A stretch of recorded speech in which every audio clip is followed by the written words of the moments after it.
Bapak Ibu yang dimuliakan Allah, hari ini kita akan bahas terkait masalah tasawuf. Ustaz berat amat tasawuf dengan heula. Apa sih tasawuf itu? Ini akan kita bahas. Bismillahirrahmanirrahim. Ila al-qala al-muallif rahimahullahu ta'ala wa nafa'ana bihi wa bi'ulu fid darain amin qala. Ilmu tasawuf. At-tasawwufu huwa al-khuruj min kulli khuluqin dani wad-dukhul fi kulli khuluqin sani. Itulah definisi daripada tasawuf. Nah, kita akan semakin paham nih sekarang. Selama ini kita mungkin dengar tasawuf itu sesuatu yang tasawuf, pakaian harus compang-camping, tinggalnya harus di gunung, kudu sosoranganan, pakai baju jangan yang mewah, makan sederhana. Itu yang ada di benak kita terkait masalah tasawuf. Kita lihat bagaimana definisi tasawuf. At-tasawuf huwa, tasawuf itu ialah al-khuruju, yaitu keluar, min kulli khuluqin daniyin, keluar dari seluruh akhlak-akhlak yang hina, keluar dari seluruh akhlak-akhlak tercela.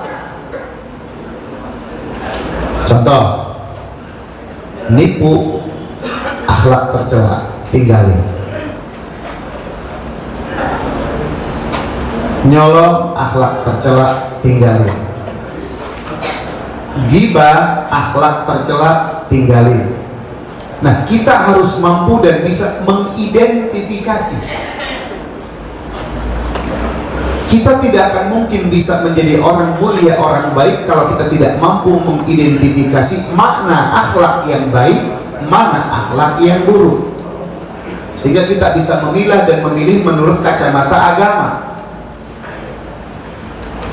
Jadi akhlak yang baik kita pelajari, akhlak yang buruk pun kita pelajari.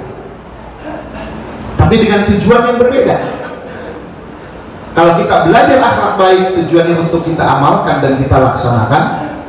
Sedangkan akhlak yang tercela, akhlak yang buruk, akhlak yang madmumah, kita harus tahu, kita harus pelajari kriterianya dan lain sebagainya. Tujuannya apa? Untuk supaya kita bisa meninggalkan akhlak tersebut.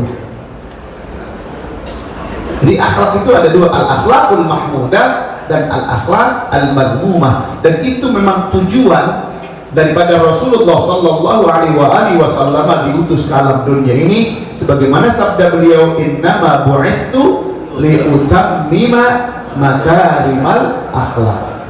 Disampaikan akhlak baiknya ini, akhlak buruk ini laksanakan, ini tinggalkan. Nah, sekarang tasawuf itu adalah keluar dari segala akhlak atau seluruh akhlak-akhlak hina, akhlak-akhlak yang rendah. Wadukhul fi kulli khuluqin sani, dan masuk, mulai jalankan, mulai laksanakan akhlak-akhlak yang baik, akhlak-akhlak yang bersinar terang. Itu tasawuf. Jadi kalau kita yang tadinya malas sholat jadi rajin sholat, yang tadinya malas sedekah jadi rajin sedekah, itu artinya tasawuf. Nah, pelakunya namanya sufi. Kita sering dengar sufi itu kan Imam Ghazali, kemudian Syekh Jalaluddin Rumi, itu sufi-sufi. Nah, sebetulnya sederhana. Sufi itu siapa? Orang yang keluar dari akhlak buruk, masuk menjalankan akhlak-akhlak yang. Ada orang, Ustaz saya sufi, lah ya, terpercaya orang. Supinal, oh ternyata suka film. Beda lagi ya agama. Beda. Ini sufi, orang yang memang keluar meninggalkan akhlak buruk, masuk untuk menjalankan akhlak-akhlak yang baik.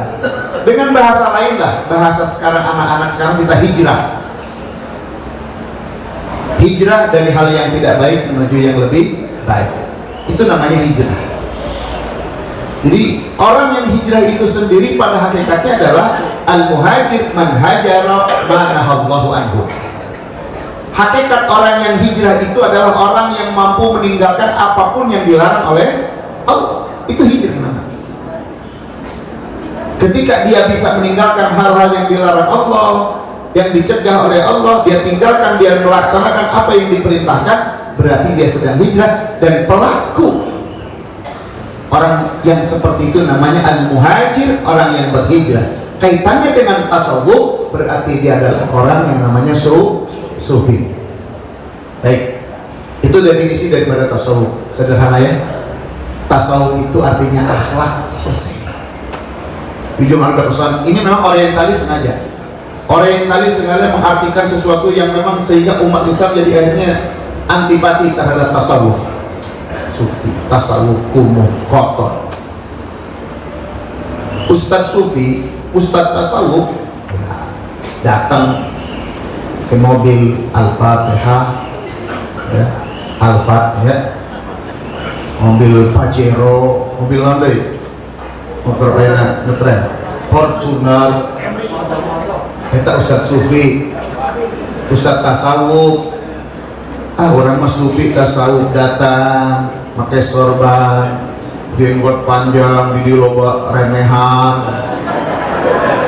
Oh, lain ustadz datang teh sengit, harum. Itu namanya tasawuf. Ustadz tasawuf.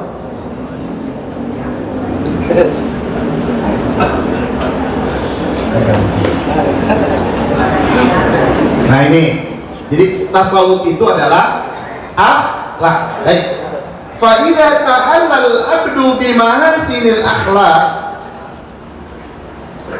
manakala seorang hamba menghiasi dirinya dengan akhlak-akhlak baik, allati waradat bihas sunanun nabawiyah, yang disebutkan dalam sunnah-sunnah nabawi, sunnah-sunnah Rasulullah sallallahu alaihi wasallam. Tadinya kita jelamati hasem, setiap ketemu siapapun cemberut, tapi sekarang setelah ngaji, assalamualaikum, waalaikumsalam, senyum, berarti dia sedang melaksanakan tasawuf. Sederhana. Teguh hese. Biasanya ada fakir miskin di jalan, dilewatan kemarin ada. Sekarang mah enggak, odok kantong kasihin. Tasawuf. Jadi ketika orang menghiasi diri dengan akhlak baik yang sesuai dengan sunnah-sunnah nabawi, wa takhalla. Jadi intinya ada tahalla, ada takhalla. Kalau takhalla itu menghias diri dengan akhlak terpuji, wa takhalla an addabiha minal akhlaqid dzamimah, dan dia melepaskan diri dari akhlak-akhlak yang menjadi kebalikannya, yaitu akhlak yang tercela, akhlak yang buruk, maka summiya sufiyan, maka dia disebut seorang sufi. Nah, kita sufi semua insyaallah. Nu tadi ente ngaji, nu teu ibadah jadi ibadah. Nu tadi nganggo goreng batur wae, ayeuna mah tara nganggo goreng batur. Itu sufi berarti. Sufi orang yang meniti jalan untuk sampai kepada Allah Subhanahu wa taala. Memperbaiki akhlak. Jadi Rasulullah sufi, yang justru Rasulullah diutus ke alam dunia untuk memperbaiki akhlak. Akhlak yang tercela dihilangkan, akhlak yang buruk dilepaskan. Kita hiasi diri ini dengan akhlak-akhlak yang baik. Jangan sampai akhlak-akhlak buruk selalu menemani kehidupan kita. Berarti sampai kapanpun kita tidak akan pernah sampai ke puncak kehidupan kebahagiaan kita di dunia maupun di akhirat kalau kita tidak punya akhlak. Oleh karenanya al-akhlaq al-adab fauqal ilm. Akhlak adab itu di atas ilmu. Iblis lam yadurrahu qillatul ilm. Iblis tidak celaka gara-gara kurang ilmu.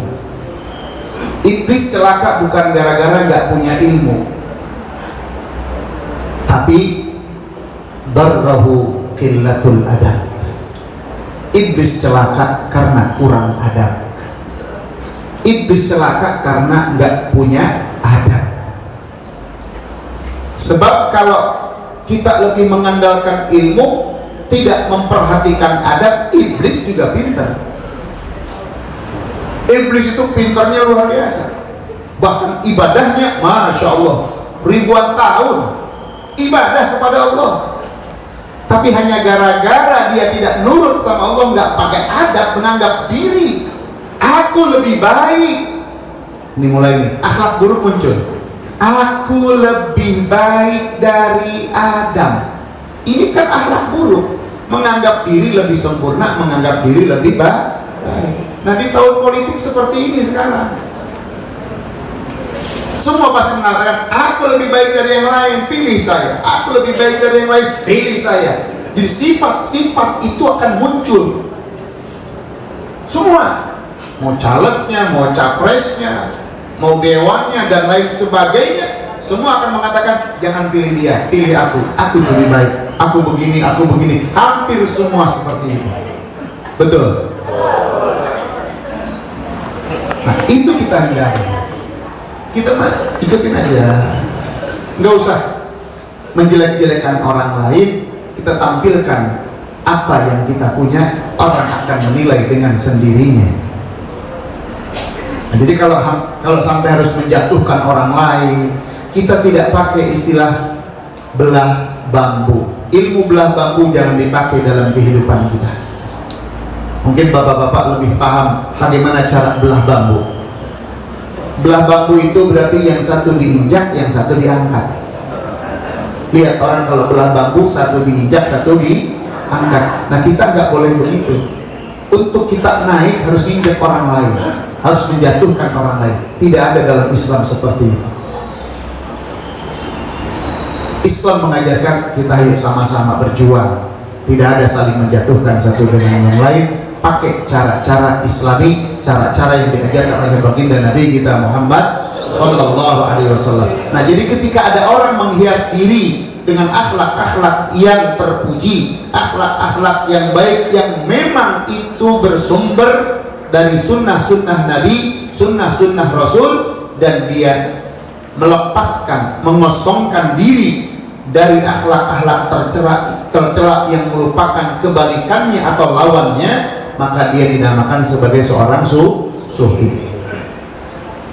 Tasawuf, jadi kesimpulannya, tasawuf itu adalah husnul khuluq. Tasawuf itu adalah husnul khuluq, akhlak yang terpuji, akhlak yang baik.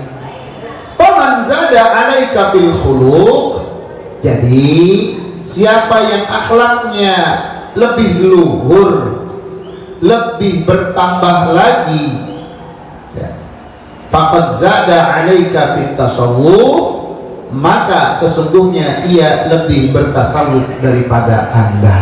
Jadi kalau kita lihat ada orang akhlaknya lebih baik, berarti dia lebih sufi dari kita. Ada orang wirid, zikir, ibadah, tetapi akhlak-akhlak buruk terhadap hamba dia tidak perhatikan. Dia sakiti, dia caci maki. Hati-hati, tidak akan bisa mengantarkan ibadah-ibadah tadi untuk kita masuk ke dalam surganya Allah Subhanahu wa ta'ala. Nauzubillah min. Artinya kita punya dua hubungan dengan Allah dan hubungan dengan sesama umat manusia. Hablum minallah, hablum minan nas. Ini nggak boleh diabaikan sama kita. Dua hubungan ini harus tetap terjalin. Dua hubungan ini harus tetap harmonis. Hubungan kita dengan Allah tetap baik. hubungan kita dengan sesama umat manusia tetap baik.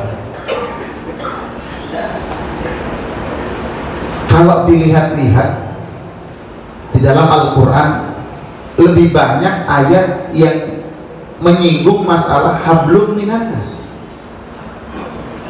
Karena hablum minallah mah cukup sederhana, udah taat Allah, ibadah kepada Allah, laksanakan tugas-tugas dari Allah, itu namanya hablum minallah.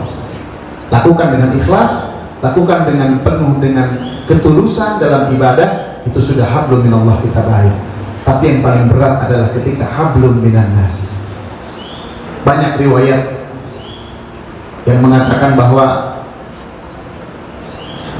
ketika ada seorang hamba hablum minallahnya baik, tapi ketika hablum minannasnya tidak baik, ancamannya tidak lain adalah masuk ke dalam nerakanya Allah Subhanahu wa ta'ala. Apalagi model-model kayak kita, geus mah ibadah orang sakit, nah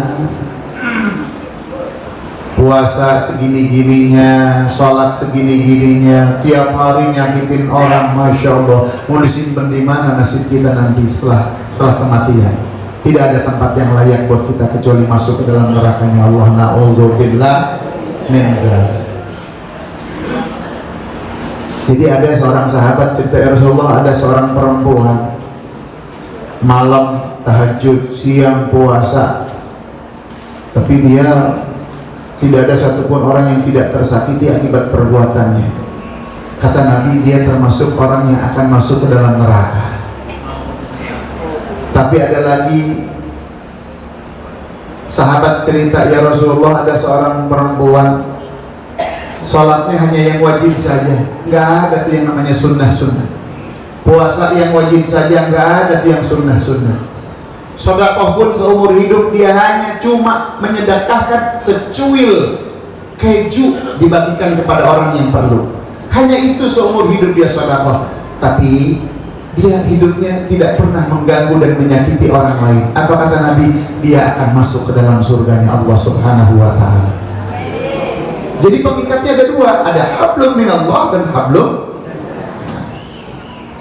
Makanya dua ayat ini tidak pernah bisa dipisahkan antara hablum minallah dan hablum minannas. Ketika Allah bilang anishkurli wali walidaik, ini tidak bisa dipisahkan.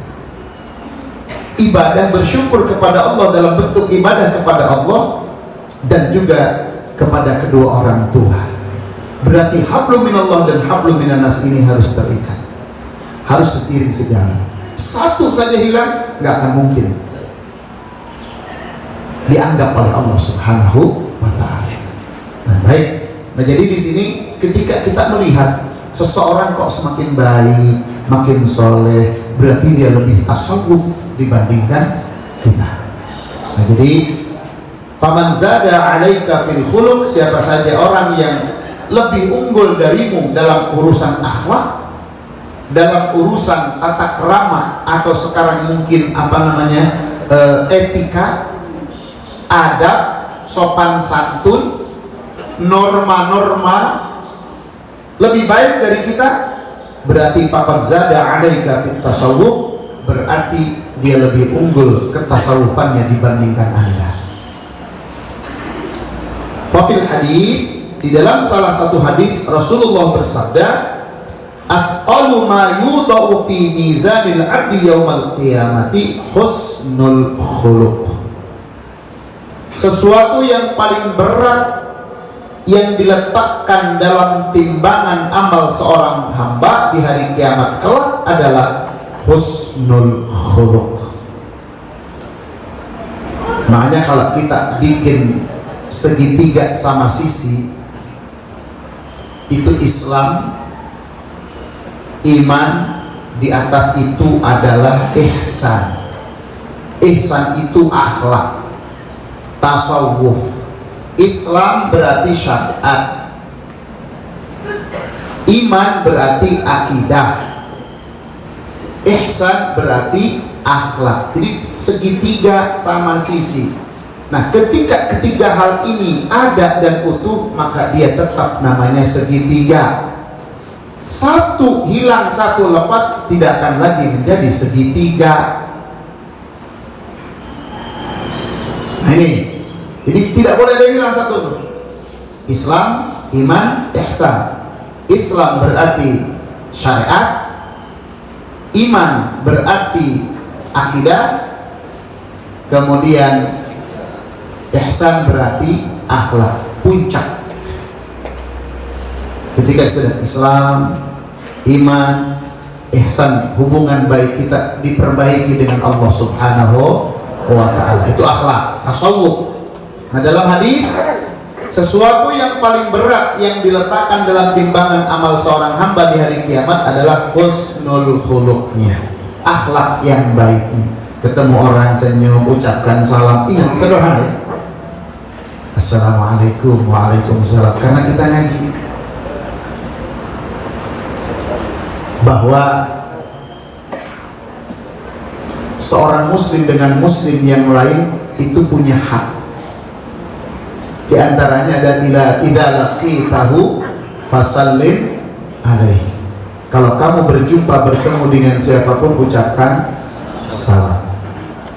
Mengucapkan salam itu hukumnya sunnah. Menjawab salam hukumnya wajib. Tapi pahalanya lebih besar yang mengucapkan salam pertama.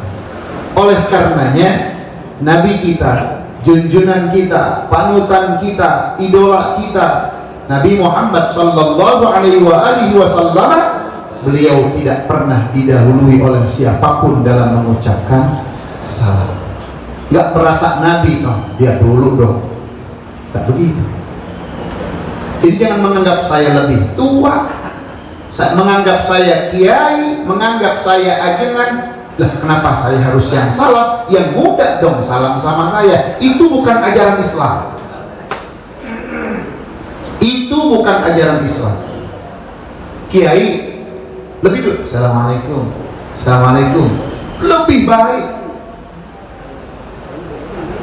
dibandingkan ayo anak kecil cium tangan. Nah, saya kadang-kadang sama anak kecil juga cium tangan. Anak-anak kecil yang digondong salib, saya cium tangan. Kenapa? Siapa tahu berkah gitu. Dan pasti akan berkah gitu. Dan gak ngerasa bahwa oh saya ustadz, gak. Ya kalau ada bapak pandai cium tangan, saya narik juga, ya tarik-tarik akhirnya. Jadi udah cium tangan, dia narik orang narik gitu. Kepaksa saya dicium tangannya, saya tarik cium tangannya juga. Begitu ada Islam. Harusnya begitu. Jangan merasa bahwa ayo cium tangan sama saya nih, berkah kamu masuk surga. Astagfirullah. Ada yang begitu, ada. Ayo cium tangan saya, berkah, selamat dunia akhirat kamu. Astagfirullahaladzim. Nggak begitu juga ya. Kita nggak begitu. Kita mah jangan gila hormat, jangan gila pangkat, jangan gila jabatan, jangan gila puji. Kita mana yang oh dia lebih tua, saya cium tangan sama dia. Dia lebih tua, saya cium tangan sama dia. Lebih tua, apalagi tua ilmunya. Udah mah usianya sepuh, ilmunya hebat, ya udah cium tangan bolak-balik. Ada anak cium tangan bolak-balik ke indung bapaknya, bolak-balik, rancang diberi duit. Parang sate bagir kan udah. Terus kamu kenapa cium tangan belum beres-beres, belum dikasih uang mas? Nah, ya, akhirnya tidak ngajar bolak-balik, wah, canggih gara duit terus banyak yang begitu banyak, ya, apalagi zaman sekarang. Ya tinggal di apa namanya, di deket-deketin aja, dianalogikan aja deh dengan kondisi sekarang. Canggih gara duit mah tetap. Canggih gara duit, cici. Ayeuna dah. Jadi imanuhum ala qadri amplopihim. Jadi iman itu tergantung amplop yang dia terima. Terus juga amplopnya cincin. Kenapa? Hidupnya sudah tersandra. Dulu paling vokal, dulu paling keras, sekarang diam sejuta bahasa, bukan 1000 lagi. Diam sejuta bahasa, kenapa? Sudah tersandra kehidupannya. Kartu asnya sudah dipegang. Akhirnya dia tidak bisa berkutik, diam. Gak bisa ngomong apa. justru makin menyerang dan menyerang orang yang dulu dia dukung. Nah ini dunia namanya juga. Apalagi politik kejam, politik itu jahat kalau dipegang sama orang-orang yang tidak punya iman. Jadi politik itu penting, tapi jahat kalau dipegang bagi orang-orang yang tidak punya iman, tidak punya akidah, tidak punya akhlak. Bapak-bapak itu harus jeli, harus pandai. Dan saya juga tidak yakin 100% dengan apa yang terjadi sekarang ini. Ya semuanya bisa terjadi. Semuanya bisa terjadi, artinya kalau mau dukung ya dukung aja, dukung. Tapi jangan terlalu sampai mati-matian, betul gitu ya. Takutnya sakit hati lagi gitu. Tapi ya setidaknya kalau kita milih yang benar, insya Allah tidak akan disalahkan nanti oleh Allah, itu aja. Amin. Yang kedua itu hasil istikharah. Istikharah itu artinya memilih yang terbaik di antara yang baik. Jadi semuanya baik, pilih yang terbaik. Ya kalau misalkan poin Sabtu saya besok ngaji, jogging, atau sare, penting istikharah heula. Ngapain? Pilihannya besok Sabtu nih, sekarang nih maksudnya hari ini, tadi malam tuh mikir dia, besok saya ngaji jangan ya, kayak seorang istikharah heula. Isukan Sabtu orang ke majlis taklim Aisyah Basuni, apa orang jogging, apa orang sare di imah sholat mana istikharah. Itu mah pakai logika sehat aja udah bisa ngebandingin mana yang baik, mana yang tidak. Terus ngaji mah pasti baik, sare mah cantang tuh, joggingnya cantang tuh. Ngaji dibandingkan secara logika saja, insya Allah ngaji lebih baik. Udah nggak usah istikharah, datang aja ke majlis ngaji, emang terniat sih, nggak usah istikharah. Jadi sok-sok istikharah nggak begitu. Baik, lanjut. Wafihi, nah disebutkan juga dalam sebuah hadis, innal mu'mina, sesungguhnya seorang mukmin itu la yudriku bi husni khuluqihi, akan mencapai derajat orang yang dianggap tukang puasa dan dianggap orang yang tukang tahajud bangun malam dengan apa? Dengan memiliki akhlak yang baik. Jadi kalau kita punten tahajudnya rada-rada, orang sudah bilang raken ya, tahajudnya raken, rada-rada kedul, itu bahasa Jerman. Kemudian nanti puasa oke raken, rada-rada kedul, ya udah perbaiki akhlak aja dengan sesama umat manusia, sopan santun, bukan tidak, tapi rada kedul puasa sunnahna, rada kedul tahajudna, udah berbuat baik sama setiap orang, sama derajatnya seperti orang yang puasa di siang hari, malamnya tahajud. Jadi kalau kita pagi-pagi assalamualaikum, waalaikumsalam, teh punten, kinuju ayu priyogi, oh enggak, mah andasan kedatnya nolongin orang dengan penuh senang hati, dengan penuh kebahagiaan, nggak seberapa 100.000, tapi dia hatur nuhun, senang banget. Insya Allah pahala tahajud sudah didapat, pahala puasa sudah didapat. Amin ya Rabbal. Gampang apa susah? Yang kena tahajudnya udang hese, sakalina hudang jam 2 langsung kalau jam bola lain tahajud, atau asup ke kamar mandi balik deui nyungsep deui, atau di masjid terus kita jerokan hati-hati, ayo gerak garuga gerak kacarai kedeng deui waktu subuh bakal datang, ayo garuga kacarai genteng mun geus kacarai mah balik deui sare genteng naon. Aki-aki meskipun sih kan ya, pohon aja di masjidnya, orang masjid sarana kade di ini, ya. Masya Allah, mesti panggil segala macam bahasa dipanggil, dihudang-hudangkan dan boleh ngaringkel kene, berat tahajud deh, makanya pahalanya Masya Allah. Wa min minal-laili fatahajjad bihi nafilatan laka asa an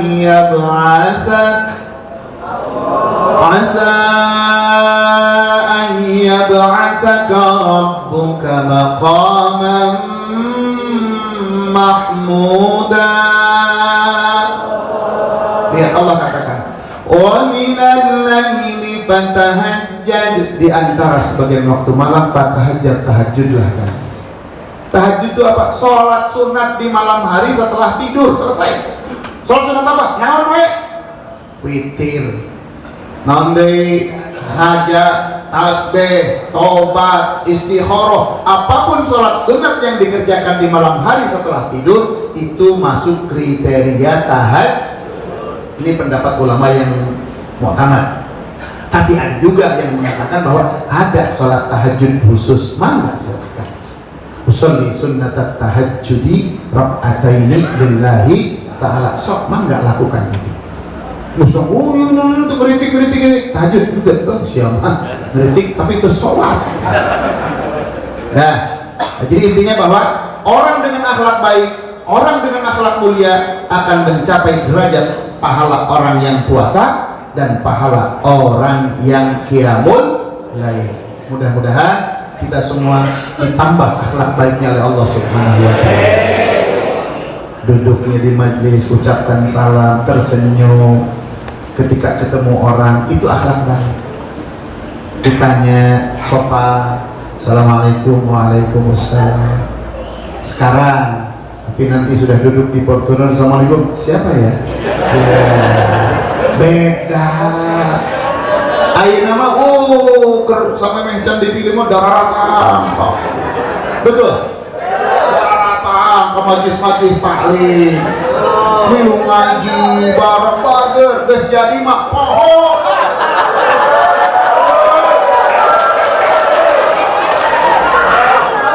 Orang teu lieu-lieu aja. Bener tak? Aya di mana? Mana? Penasaran. Masya Allah. Ya Allah ya Rabbana. Bukan ayat lo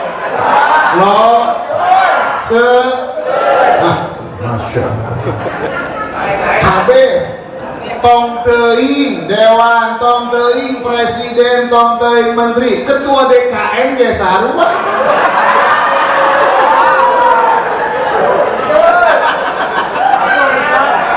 Ketua DKM pilih beda kampanye mah kabeh begitu. Terus jadi mah poho. Hitung korobak kita diajak. Di ditu ya mah di ditu. Di dia mah insyaallah satu dua. Masya Allah. Ya, perbaiki akhlak orang. Insyaallah. Perbaiki akhlak kita, perbaiki kepribadian kita, dan itu memang target dan tujuan untuk kita masuk ke dalam surganya Allah Subhanahu. Kata Nabi, aktsaru ma yudkhilun nasal jannata taqwallah wa husnul khuluq. Yang paling banyak memasukkan orang ke dalam surga adalah yang pertama karena ketakwaannya kepada Allah, yang kedua adalah karena akhlaknya yang baik. Baik hablum minallahnya dan hablum minan nasnya. Luar biasa. Islam itu sederhana, tapi Masya Allah, hadiah yang sudah disiapkan oleh Allah dengan kesederhanaan ini luar biasa, megah dan mewahnya. Surga yang begitu indah, yang kita tidak pernah mala ainun ra'at wala udhunun sami'at wala khatara ala qalbi bashar. Indahnya surga nggak pernah ada yang melihat satu mata pun, tidak ada yang pernah mendengar satu telinga pun, dan tidak ada yang pernah terlintas di hati manusia manapun. Indahnya surga, bahagianya kita di dalam surganya Allah Subhanahu wa ta'ala. Belum ada yang bisa, tapi itu semuanya ada dan disiapkan oleh Allah buat siapa? U'iddat lil muttaqin, buat orang-orang yang bertakwa dan orang-orang yang alladzina yunfiquna fis sarr dan lain sebagainya. Ini adalah akhlak. Mudah-mudahan kita bisa menjaga akhlak ini. Kebiasaan-kebiasaan baik yang bisa kita lakukan sebelum jadi lurah, setelah jadi lurah lanjutkan kebaikan itu. Kebaikan yang biasa dilakukan sebelum jadi anggota dewan, lakukan setelah jadi anggota dewan. Kebaikan yang biasa dilakukan setelah dia menjadi menteri, lakukan setelah jadi menteri. Ketika kebaikan yang biasa kita lakukan setelah jadi presiden, tetap dilakukan. Inilah keistiqomahan yang perlu dijaga. Al-istiqamatu khairun min alfi karam. Istiqomah itu jauh lebih baik dibandingkan daripada 1000 kemuliaan. Kenapa Syekh Abdul Qadir bisa jadi seperti itu? Kenapa Imam Ghazali bisa seperti itu? Kepada Sri Sukti bisa menjadi seperti itu? Hasan Al-Basri bisa. Karena semua adalah istiqamah. Istiqamah dalam meniti jalan kebaikan menuju Allah Subhanahu wa Ta'ala. Nah, kita insya Allah kita pun bisa menjadi wali-wali Allah. Jadi wali Allah itu tidak kekasih Allah. Siapa yang dikasih Allah itu adalah waliullah. Di antara sekian banyak ini ada satu wali abdal namanya. Siapa? Nggak tahu siapa. Dan nggak bisa nanggap-nanggap, oh saya wali. La ya'lamul wali illal wali. Tidak ada yang tahu seseorang itu wali kecuali wali lagi. Dan biasanya ketika ketahuan kewaliannya, dia tidak panjang umur, dianggap meninggal di tempat tadi, ternyata dia pindah tempat ke tempat yang lain. Itulah kekuasaan Allah. Ketika Allah menginginkan sesuatu kepada orang yang ia cintai, akan Allah berikan apapun, meskipun khariqun lil adah, meskipun harus tidak sesuai dengan kebiasaan, tapi memang itulah Allah sudah berkeinginan, Allah sudah berkehendak, apapun bisa terjadi. Idza arada syai'an ay yaqula lahu kun fayakun. Hanya kita harus, masya Allah, ketika kita mau obsesi punya keinginan apapun, ya sudah pasrahkan sama Allah. Ya Allah, seandainya misalkan lurah, dia berdoa, ya Allah, seandainya aku terpilih jadi lurah, berarti Engkau sudah mengizinkan aku menjadi lurah. Ya Allah, tapi di saat aku tidak terpilih menjadi lurah, berarti Engkau sudah menyelamatkan kehidupan aku. Selesai, aman hidup begitu. Hidup begitu aman, mau jadi apapun, ya Allah, mungkin ini yang terbaik dari Engkau, berarti Allah selamatkan aku dari hiruk-pikuk huru-hara yang terjadi di negeri ini. Allah selamatkan kita sehingga tidak jatuh ke jurang-jurang yang di situ ada lubang-lubang masuk menuju api neraka. Na'udzubillah min. Artinya kuatkan hati, kuatkan jiwa, kita tetap berpegang teguh. Fa idza azamta fatawakkal 'ala Allah. Kalau kamu punya azam, serahkan diri kepada Allah Subhanahu